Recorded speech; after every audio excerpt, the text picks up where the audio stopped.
L'Alzheimer és patit per 24 milions de persones arreu del món, fet que el converteix en la malaltia neurodegenerativa més extensa. Aquesta xifra tan elevada és conseqüència inevitable davant l'augment de l'esperança de vida. Però la idea generalitzada que l'Alzheimer és cosa de gent gran és un error que cal corregir. La enfermedad de Alzheimer transcurre durante muchos años de manera que llamamos silenciosa, sin manifestaciones clínicas. Antes de llegar a este estadio, los mecanismos patogénicos se han puesto en marcha 10 años, al menos antes de llegar a la demencia. Incluso hay expertos que piensan que en 20 años antes. La estrategia del Alzheimer tiene que cambiar y tiene que dividirse en dos acciones que son diferentes: las acciones preventivas y las acciones curativas.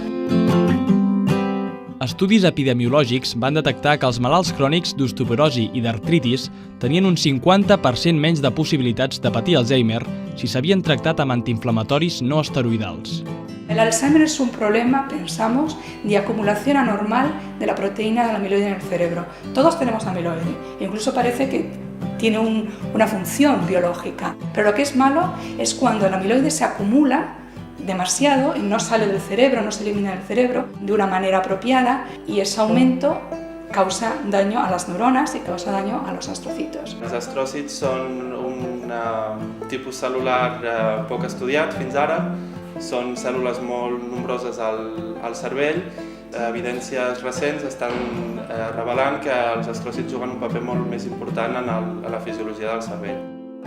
Els nostres experiments han contribuït a establir els astròcits com una nova diana dels antiinflamatoris, i en concret dintre dels astròcits hem descobert que les ROS-ATPases juguen un paper important en l'efecte protector de l'Alzheimer.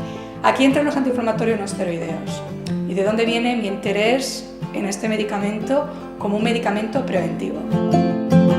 Las células tienen también un esqueleto que les permite moverse e interaccionar con su entorno.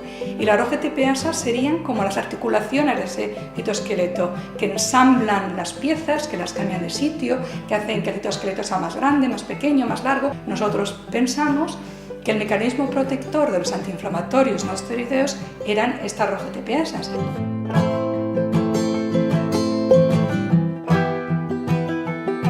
Estamos involucrados en un proyecto de investigación que tiene como objetivo mejorar los antiinflamatorios no esteroideos para su uso en la enfermedad de Alzheimer. Para su uso en otras cosas como la fiebre o los tratamientos agudos pues siguen siendo muy buenos.